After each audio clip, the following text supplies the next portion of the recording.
Hello friends, सीकेटी stock market news channel में आप सभी का स्वागत करता हूं। चैनल पर पहली बार विजिट कर रहे हैं तो चैनल को सब्सक्राइब कीजिएगा। और आज मैं आपके सामने एनएलसी इंडिया लिमिटेड, जी हां, एनएलसी इंडिया लिमिटेड का इन डेप्थ एनालिसिस करूंगा। बहुत ही बम्पर तरीके से रिटर्न ये अपने इन्वेस्टर्स को प्रोवाइड करके दे रहा है। साथ ही साथ सुनने में ये भी आया है कि ये अपने जो रिन्यूएबल सेक्टर से रिलेटेड जो ये काम करता है उस सेक्टर को ये अलग करेगा और इसका अलग से आईपीओ मार्केट के अंदर लेकर के आएगा। जब भी किसी कंपनी का ऑलरेडी जो कि लिस्टेड है उसका मार्केट के अंदर आईपीओ आता है तो जो ये लिस्टेड पेयर है इसका बहुत तेज़ी से शेयर के अंदर बढ़त देखने को मिलती है। तो कोई बड़ी बात नहीं कि ये शेयर प्राइस 300 रुपये के पार होता हुआ नजर आए। एनएलसी इंडिया लिमिटेड कंपनी की बात करेंगे तो पावर जनरेशन में है ये, इसके साथ साथ रिन्यूएबल एनर्जी से रिलेटेड ये काम करता है। रिन्यूएबल एनर्जी को ये कंपोनेंट को अलग कर देगा इस शेयर से और उसके बाद इसका अलग से आईपीओ लेकर के आएगा। मार्केट कैप की बात करेंगे तो 39,385 करोड़ का इसका मार्केट कैप है। करंट प्राइस 284 रुपये का है। कोई बड़ी बात नहीं कि ये 300 के पार ये शेयर प्राइस चला जाए।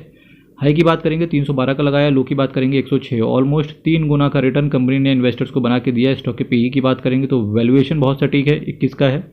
बुक वैल्यू की बात करेंगे तो 119 रुपये का है। डिविडेंड रेट की बात करेंगे तो 1.23% का है। Return on capital employ, return on equity बहुत थोड़ा सा है, क्लोज टू 9% एंड 11% है, जो कि बहुत कम है। फेस वैल्यू की बात करेंगे 10 रुपये का है। तो आने वाले समय में अगर ये शेयर प्राइस तगड़ा रिटर्न देते हुए नजर आया या ये 700-800 की रेंज में जाते हुए नजर आया तो इस कंपनी को स्प्लिट किया जा सकता है। जी हाँ, एनटीपीसी की बात करेंगे तो इसका ऑल्टरनेटिव है या पीयर कंपेटिटर है।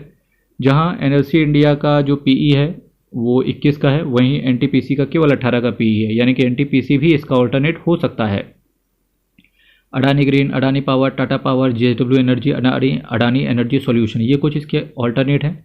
सेल्स की बात करेंगे मार्च 2024 के अंदर देखो 3,541 करोड़ की सेल रही, जो कि बढ़ते हुए देखने को मिली। वहीं कंपनी के नेट प्रॉफिट की अगर मैं यहाँ पर बात करके चलूँ तो 254 करोड़ से केवल 114 करोड़ का नेट प्रॉफिट के अंदर गिरावट देखने को मिली। वहीं ईपीएस के अंदर भी गिरावट देखने को मिली। सिंपल सी बात है, एक्सपेंडिचर बढ़ा तो गिरावट देखने को मिली है। इसके साथ साथ कंपनी के अगर मैं यहाँ से बैलेंस शीट की बात करूँ तो बैलेंस शीट के अंदर देखिए इक्विटी शेयर कैपिटल 1387 करोड़ का है। रिजर्व एंड सरप्लस में बम्पर पैसा पड़ा हुआ है 15,144 करोड़। बोरोविंग्स की बात करेंगे तो बोरोविंग्स कंपनी की थोड़ी सी यहाँ पर लॉन्ग टर्म बोरोविंग्स बढ़ते हुए नजर आई, 18,498 करोड़ से 19,226 करोड़ का। वहीं शॉर्ट टर्म बोरोविंग्स के अंदर करीब 700 करोड़ का गिरावट देखने को मिली, 3,808 करोड़ से 3,808 करोड़ से 3,154 करोड़ की थोड़ी सी गिरावट देखने को मिली। कैश फ्लो की बात करेंगे 487 करोड़ का पॉजिटिव कैश फ्लो। और सबसे बड़ी बात जो पीएसयू सेक्टर से रिलेटेड थी वो ये है कि पीएसयू सेक्टर के अंदर जो कोर एक्टिविटी यानी कि जो ऑपरेटिंग एक्टिविटी आप फाइनेंस के क्षेत्र में जानते हो, तो ऑपरेटिंग एक्टिविटी से इनको पॉजिटिविटी देखने को मिली। न केवल पॉजिटिव बल्कि रिकॉर्ड तोड़ बम्पर पॉजिटिविटी देखने को मिली 5,624 करोड़ की, जो कि दिखाता है कि पीएसयू सेक्टर न केवल रिटर्न बम्पर बना के दे रहे हैं यूफोरिया के अंदर, बल्कि इनकी बैलेंस शीट भी बहुत स्ट्रांग हो रही है। तो इस वजह से आने वाले समय में ये शेयर बम्पर रिटर्न दे सकता है। अब कई सारे लोगों को एक डाउट आया होगा कि भाई इस समय तो शेयर मार्केट क्रैश है, आगे क्या करें। आपको पता होना चाहिए कि इंडिया विक्स 11.79 के आसपास आ गया है, जो कि ऑलमोस्ट लो है।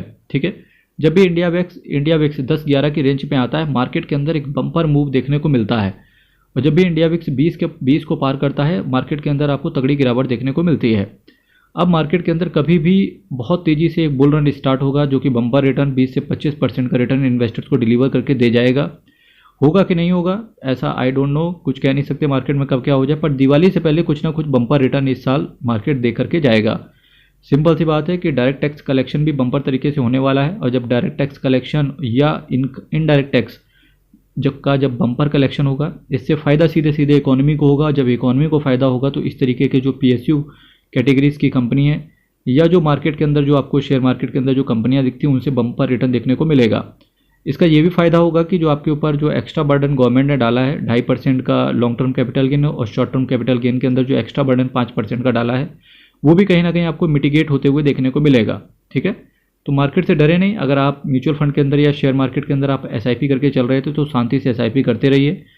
साथ ही साथ अगर आप लमसम करने के लिए पैसे रखे हुए थे तो हर गिरावट को अपॉर्चुनिटी के तौर पे बुनाएं, क्योंकि मार्केट इस समय लो पर है और आने वाले समय में मार्केट यहाँ से भी ऊपर जाएगा। जब मार्केट ऊपर जाएगा तब आप ये कहोगे यार ये क्या कर दिया मैंने, काश मैंने उस वक्त पैसा डाला होता या उस वक्त कोई शेयर या म्यूचुअल फंड को ना बेचा होता तो आज बम्पर रिटर्न होता।